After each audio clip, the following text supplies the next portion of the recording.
समय जारी है। आपको अब लिए चलते एक और बड़ी खबर की तरफ जो हिमाचल से आ रही है। इस समय हिमाचल में हम देख रहे हैं कि पिछले कुछ दिनों से बादल फटने की घटनाएं ज्यादातर बढ़ गई हैं। अब यहां नालागढ़ में बीती रात से हो रही तेज बारिश के कारण स्वारघाट मार्ग पर भारी भूस्खलन हुआ है। NH 105 पंझेरा के से स्वारघाट मार्ग ऊंटूपुर के पास भूस्खलन के कारण मार्ग अब अवरुद्ध हो चुका है। प्रशासन ने यात्रियों से अनुरोध किया है, एडवाइजरी यहां जारी की गई है। कहा जा रहा है कि इस मार्ग का उपयोग ना करें, तेज बारिश यहां हो रही है, वैकल्पिक मार्ग अपनाएं, यानी कि ऑल्टरनेट रूट्स अपनाएं। प्रशासन की ओर से मार्ग को खुलवाने के लिए मौके पर इस समय JCB मशीन भेज दी गई है, यानी कि सड़क संपर्क इस समय अवरुद्ध हो गया है क्योंकि तेज बारिश कल रात से चल रही है। हिमाचल के नालागढ़ में बादल फटने की ये खबर आ रही है। तेज बारिश से तबाही है, जनजीवन अस्त व्यस्त हो चुका है। JCB मशीनों का सहारा लेके मलबे को हटाने की कोशिश की जा रही है ताकि सड़क संपर्क स्थापित किया जा सके। हालांकि एडवाइजरी ये जारी की गई है कि आप वैकल्पिक मार्ग को अपनाएं, उस सड़क पर जाने से बचें। तस्वीरें आप देख रहे हैं, ये आपकी स्क्रीन के सामने हैं। हिमाचल प्रदेश के नालागढ़ की ये तस्वीरें हैं जहां स्वारघाट तक जाने वाला जो रास्ता है वो अवरुद्ध हो गया है क्योंकि यहाँ कल रात से ही तेज बारिश हो रही है। और हम देख रहे हैं कि पिछले कई दिनों से हिमाचल प्रदेश में बारिश हो रही है और कई बार बादल फटने और भूस्खलन की घटनाएं सामने आ रही हैं। अब नालागढ़ की ये तस्वीरें आप देख रहे हैं, ये तस्वीरें साफ अपने तौर पर बयां कर रही हैं कि इस समय तेज बारिश के कारण बहाव बहुत तेज है, सड़क संपर्क कहीं ना कहीं टूट गया है और उसके अवरुद्ध हो जाने की वजह से कई जगहों पर लोग फंसे हुए भी हैं वहां पर। लेकिन जो लोग वहां जाने की तैयारी में उनको ये कहा जा रहा है कि आप वैकल्पिक रूट अपना लें। इस समय हमारी संवाददाता उर्मिला हमारे साथ जुड़ चुकी हैं, ज्यादा जानकारी उनसे ले लेते हैं। उर्मिला, आपसे पूछना चाहेंगे कि इस समय ताजा हालात वहां के क्या है, मौसम विभाग ने क्या अलर्ट जारी किया गया है और ये जो स्वारघाट जाने वाला रास्ता है वो किस तरीके से अवरुद्ध हो गया और कैसे प्रशासन के अधिकारी और वहां के जो अधिकारी हैं वो किस तरीके से मदद पहुंचा के वहां का सड़क संपर्क अब स्थापित करने की कोशिश में जुटे हुए हैं? बिल्कुल, प्रदेश में बीती रात से भारी बारिश का दौर देखने को मिल रहा है और प्रदेश के 5 क्षेत्रों में बादल फटने की घटनाएं दर्ज हुई है। बादल फटने के कारण जो है बाढ़ की स्थिति जो है उत्पन्न हुई है। बाढ़ के कारण साथ लगते जो घर हैं, क्षेत्र हैं और जो लोग हैं उन्हें प्रशासन द्वारा सही क्षेत्रों में जो है पहुंचाया गया है। प्रशासन अपने स्तर पर उन्हें अपने साथ ले जाकर एक सही स्थान पर जो है उन्हें उनका रेस्क्यू भी किया जा रहा है। आपने कहा कि प्रशासन के स्तर पर जो है रेस्क्यू कर रहा है। जगह जगह जो है प्रदेश के लगभग सभी क्षेत्रों में जो है आपको मैं बताना चाहूंगी कि जो है सड़कें अवरुद्ध सामने आई है। भूस्खलन की चपेट में प्रदेश के कई जो क्षेत्र हैं वो इसमें दर्ज किए गए हैं। जगह जगह पेड़ गिरने की घटनाएं हैं वो देखी जा रही है। तो PWD विभाग जो है और अपने स्तर पर जो है मशीनें तैनात की गई है और रेस्क्यू जो हालांकि जान का कोई नुकसान इसमें दर्ज नहीं हुआ है। हालांकि अभी जो ताजा जानकारी है बीते रोज कुल्लू क्षेत्र से आई हुई थी जहां पर एकदम से बाढ़ की स्थिति पनपी और वहां पर कूड़ा ढोने जो व्यक्ति आया था वो बाढ़ में बह गया था। आज जो है उसका शव बरामद हुआ है। तो हताहत होने में एक व्यक्ति की जान का जो नुकसान है वो यहाँ पर देखने को मिला है। और क्षेत्रों की बात करें तो लगभग प्रदेश के सभी क्षेत्र जो है बाढ़ भूस्खलन की चपेट में अभी आए हैं। प्रशासन द्वारा सभी लोगों को जो है एहतियातन तौर पर जो एडवाइजरी है वो जारी की गई है। चंबा, कांगड़ा और कुल्लू में भारी बारिश ऑरेंज अलर्ट जारी किया गया है। तो आज भी जो है स्थिति प्रदेश भर में जो है वर्षा का क्रम जो है वो जारी रहेगा। ऑरेंज अलर्ट 3 जिलों में जारी किया गया है और प्रशासन ने लोगों से एडवाइजरी जो जारी की गई है उसी के तहत कार्य करने की बात कही है। ये जो NH 105 सबसे ज्यादा प्रभावित हुआ है और वहां सड़क संपर्क कहीं ना कहीं स्थापित करने की कोशिश की जा रही है, JCB मशीनों का भी सहारा लिया जा रहा है। कितनी JCB मशीन अभी वहां पर हैं और किस तरीके से सड़क संपर्क को अब स्थापित करने के लिए मलबा साइड हटाने की कोशिशें आगे की जा रही है और वहां जो लोग अभी मौजूद हैं उसको रेस्क्यू करने के लिए क्या कोशिशें की जा रही हैं? उर्मिला, बिल्कुल, राष्ट्रीय राजमार्ग 3 जो है वो प्रभावित जरूर हुए हैं। 105 का आपने जिक्र किया, 105 जो है बार बार अवरुद्ध भी हो रहा था। 5 मशीनें यहाँ पर तैनात की गई है प्रशासन की ओर से, और प्रशासन अपने स्तर पर जो है यातायात को सुचारू करने की बात कह रहा है। हालांकि वैकल्पिक मार्ग का यहाँ पर इस्तेमाल जरूर किया जा रहा है ताकि लोगों को परेशानी ना हो, लेकिन एनएच का ये मार्ग है, ये तो अभी प्रभावित ही हुआ है। इसके साथ श्रीखंड महादेव की पहाड़ियों के निचले इलाकों को भी भारी नुकसान पहुंचा है। यहाँ किस तरीके का नुकसान पहुंचा, क्या यहाँ पर वो घर मौजूद है जहां लोग रह रहे थे, अब उनको किस तरीके से, क्या कोई शेल्टर होम प्रोवाइड किया गया है, वहां मानवीय सहायता पहुंचाने की कितनी कोशिशें चल रही हैं उर्मिला? बिल्कुल, श्रीखंड महादेव की पहाड़ियों में ही बीते रोज जो है बादल फटने की घटना जो है वो दर्ज हुई थी। इसके साथ, क्योंकि रामपुर का क्षेत्र इसके अंतर्गत आता है, और कुल्लू का मलाना और इसके साथ जो क्षेत्र है वो भी इसके ही अंतर्गत आते हैं, तो निश्चित तौर पर रामपुर का जो क्षेत्र है वो भी इस पहाड़ी में बादल फटने की घटना के कारण प्रभावित हुआ था। कुल्लू क्षेत्र की जो तीर्थन घाटी है वहां पर भी बादल फटने की घटना आई थी, साथ लगते क्षेत्र हैं। तो जो बादल फटने की जो घटनाएं हैं उससे निश्चित तौर पर प्रशासन ने जो है लोगों को सुरक्षित यहाँ जो है स्थान है वो छोड़ने की हिदायत दी थी, और प्रॉपर एक शेल्टर भी यहाँ पर लोगों को प्रोवाइड किया गया है। तो प्रशासन जो है व्यवहारिक तौर पर बेहतरीन काम कर रहा है, और अभी भी कुछ क्षेत्र जो बचे हैं जहां पर लोगों को जो है जो उनके घर है वो खाली करवाए जा रहे हैं। इसके साथ अगर उर्मिला आने वाले दिनों की बात करें तो क्या बारिश से कोई राहत मिलती हुई यहाँ नजर आ रही है? मौसम विभाग ने आने वाले दिनों के लिए क्या पूर्वानुमान जारी किया है? जी बिल्कुल, आपको बता दूं कि मौसम विभाग ने कल से पश्चिमी विक्षोभ के थोड़ा कमजोर पड़ने के आसार जताए हैं। हालांकि ये कल तक ही लागू रहेगा।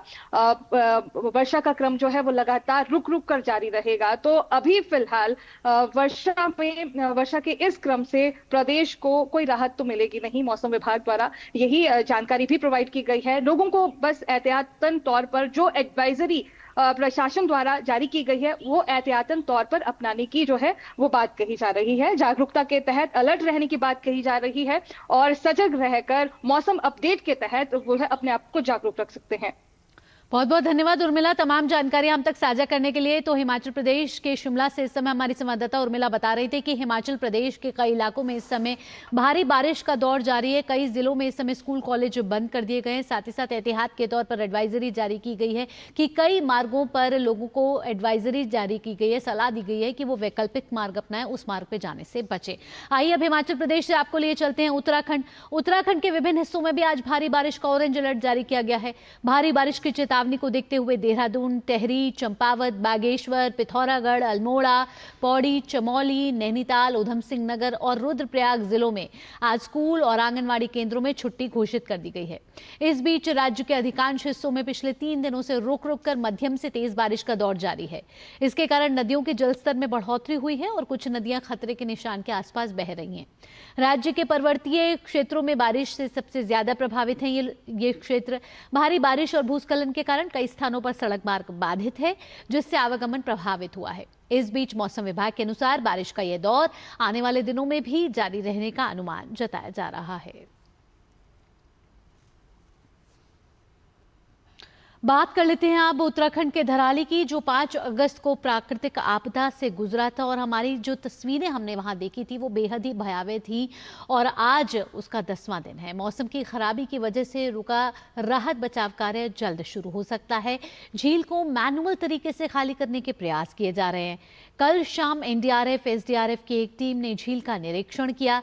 वहीं गंगोत्री नेशनल हाईवे पर डबरानी में बीआरओ द्वारा युद्ध स्तर पर काम चल रहा है। धराली प्राकृतिक आपदा तक पहुंचने के लिए बीआरओ द्वारा हाईवे को दुरुस्त करने का काम जारी है। वहीं देर शाम गंगा का जलस्तर बढ़ने से बालकंडार मंदिर खतरे में है।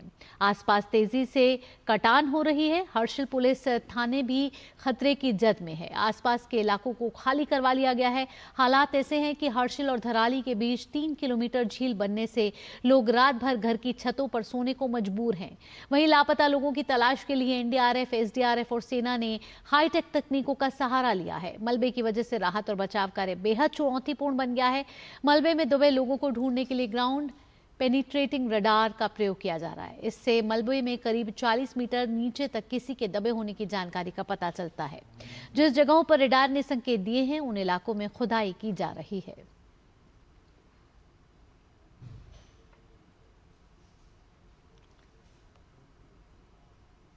और देहरादून से इस समय हमारी संवाददाता रेणु हमारे साथ जुड़ गई हैं। रेणु, बेहद ही चुनौतीपूर्ण है धराली को फिर से एक बार खड़ा करना, लेकिन क्योंकि बारिश और इस रेस्क्यू ऑपरेशन को चुनौतीपूर्ण बना रहा है, अभी मौसम वहां कैसा है और कितनी चुनौतियों के साथ एजेंसियां इस समय राहत बचाव कार्य में जुटी हुई हैं? जी देखिए, बिल्कुल अगर हम उत्तराखंड की बात करते हैं तो आज पूरे प्रदेश में बारिश को देखते हुए 7 जिलों में स्कूलों की छुट्टी भी कर दी गई है, क्योंकि अगर हम उत्तराखंड की नदियों की बात करें, चाहे वो देहरादून की रिस्पना नदी हो या गौला बैराज हो, गौला नदी में भी इस समय क्योंकि पानी स्तर से ऊपर बह रहा है, ऐसे में काफी मुश्किलें देखी जा रही हैं। धराली में भी मौसम खराब बना हुआ है और बूंदाबांदी से लेकर यानी हल्की से मध्यम बारिश वहां पे भी देखी जा रही। चुनौती वहां पे लगातार बनी हुई है, क्योंकि जिस जगह पे रडार के माध्यम से खुदाई की जा रही है, शवों को निकालने की कोशिश की जा रही है, जो लोग दबे हुए हैं, तो कई जगहों पे जो है पानी निकल आ रहा है। तो ऐसे में मुश्किलें लगातार बनी हुई है। मौसम भी खराब है, क्योंकि देखिए हेलीकॉप्टर जैसे ही उड़ान भरता है, अगर खाद्यान्न सामग्री पहुंचाई जाती है, तो उससे पहले अगर मौसम खराब होता है तो हेली सेवाएं को भी रोका जा रहा है। तो ऐसे में मुश्किलें काफी ज्यादा हैं, क्योंकि इस समय बरसात का ये मौसम है, हर दिन बारिश यहाँ पे देखी जा रही है। फिलहाल तो क्योंकि 16 अगस्त तक जो है ऑरेंज अलर्ट ही जारी किया गया है बारिश को लेकर, तो ऐसे में चुनौतियां काफी सारी हैं, लेकिन प्रशासन तो एक गति से काम कर रहा है। जहाँ पे सड़कें टूटी हुई हैं उन्हें ठीक करने का काम किया जा रहा है, क्योंकि फिलहाल अगर हम उत्तरकाशी की बात करते हैं तो मुखबा एक सुरक्षित स्थान है, लेकिन मुखबा का भी संपर्क मुख्यालय से कट चुका है सड़क टूटने के कारण। तो वहां पे भी बीआरओ लगातार अपनी तेज गति से सड़क को ठीक करने का काम कर रहा है। और ठीक है, ऐसे धराली में भी, क्योंकि देखिए लगातार वहां पे रेस्क्यू ऑपरेशन जारी है, आज 10वां दिन है रेस्क्यू ऑपरेशन का, लेकिन लापता अभी भी कई लोग हैं, उन्हें खोजबीन लगातार उनकी की जा रही है और रडार के माध्यम से उन्हें अब ढूंढा जा रहा है, क्योंकि मलबा 50 से 60 फीट ऊपर है और कई फीट नीचे जो है शव दबे हुए हैं, होटल होम स्टे तबाह हो चुके हैं। तो ऐसे में रडार जहाँ पे संकेत दे रहा है, वहां पे एसडीआरएफ एनडीआरएफ के जो जवान हैं वो खुदाई कर रहे हैं, लेकिन कई जगहों पे पानी निकल आ रहा है, तो मुश्किलें बढ़ रही हैं। लेकिन लगातार इन चुनौतियों को पार करते हुए प्रशासन तेज गति से काम कर रहा है। अभी तक धराली से लगभग 1300 जो लोग हैं उनको सुरक्षित स्थानों पर पहुंचाया गया है। इसके साथ ही वहां पे प्रशासन के द्वारा मेडिकल कैंप लगाए गए हैं, जो भी प्रभावित लोग हैं उनको मेडिकल कैंपों में ले जाया जा रहा है, त्वरित उपचार उनका किया जा रहा है और हेलीकॉप्टर के माध्यम से भी देहरादून ऋषिकेश लोगों को सुरक्षित पहुंचाया जा रहा है। कई लोग ऐसे भी थे जो वहां पे लापता हो गए थे या जो उस आपदा जब आई थी तो फंस गए थे, तो उनको भी उनके सुरक्षित राज्यों तक पहुंचाया गया, जिनमें से बिहार कई लोग जा चुके हैं, उत्तर प्रदेश कई लोग पहुंच चुके हैं। तो इस तरह की जो घटना है चुनौतीपूर्ण जरूर है उत्तराखंड में, लेकिन तेज गति से मौसम की चुनौती को भी पार करते हुए लगातार प्रशासन काम कर रहा है। फिलहाल अगर हम आज की बात करें, क्योंकि आज 14 अगस्त है और प्रदेश भर में ऑरेंज अलर्ट मौसम को लेकर जारी किया गया है। अगर हम देहरादून की बात करते हैं तो इस समय यहाँ पे रिस्पना नदी हो या आसन नदी हो, टोंस नदी हो, अपने उफान पर बह रही है, जिसका नतीजा बीते दिन देखा भी गया था कि कई सारे घरों की चपेट में नदी आ गई थी और नदी जो है घरों के अंदर अपना पानी का बहाव लेकर चल रही थी, जिस कारण दीवारें टूट रही थी, सड़कों पर पानी आ गया था। देहरादून की स्थिति भी जल भराव कई जगह देखी गई थी। ऐसे में कल मेयर ने भी ये कहा है कि नदियों की खुदाई थोड़ा नीचे तक की जाएगी, ताकि जो पानी सड़क पर आ रहा है वो नदियों तक ही सीमित रहे और लोगों को परेशानी ना हो, इसलिए अब नदियों की भी साफ सफाई की जाएगी।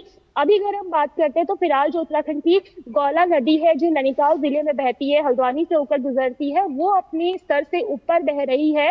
तो ऐसे में उसमें जो है इस समय निगरानी रखी जा रही है। और नदियां भी अगर हम उत्तराखंड की बात करें, चाहे वो भागीरथी हो, गोमती हो, सरयू हो, अपने उफान पर है। कारण यही है, यहाँ पे बारिश हो रही है, पहाड़ों में भारी बारिश हो रही है, बीते रात से ही जो है काफी तेज बारिश देखी जा रही है। ऐसे में जो लोग नदियों के किनारे बसे हुए भी है उन्हें सुरक्षित स्थानों पर पहुंचाया गया है, लेकिन हल्की बारिश भी डर के में उन लोगों को ला देती है, क्योंकि थोड़ी सी बारिश होना यानी कि नदियों का अपने उफान से ऊपर उठना और कहीं फिर से कोई तबाही दूसरी जगह ना हो, इसके लिए लगातार प्रशासन अलर्ट मोड पर रहकर काम कर रहा है।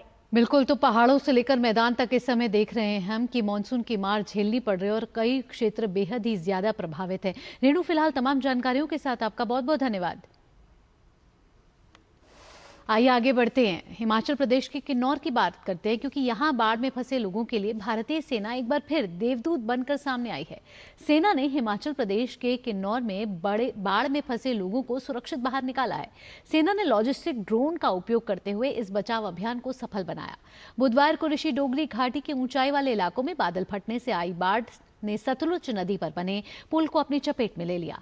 इससे एक व्यक्ति भी घायल हो गया। किन्नौर के पुलिस अधीक्षक से अनुरोध प्राप्त होने पर सेना ने तुरंत मानवीय सहायता और आपदा राहत दल को तैनात किया। दल में फंसे हुए नागरिकों को ऊंचे और सुरक्षित स्थानों तक पहुंचाया और घायलों को अस्पताल में भर्ती कराया।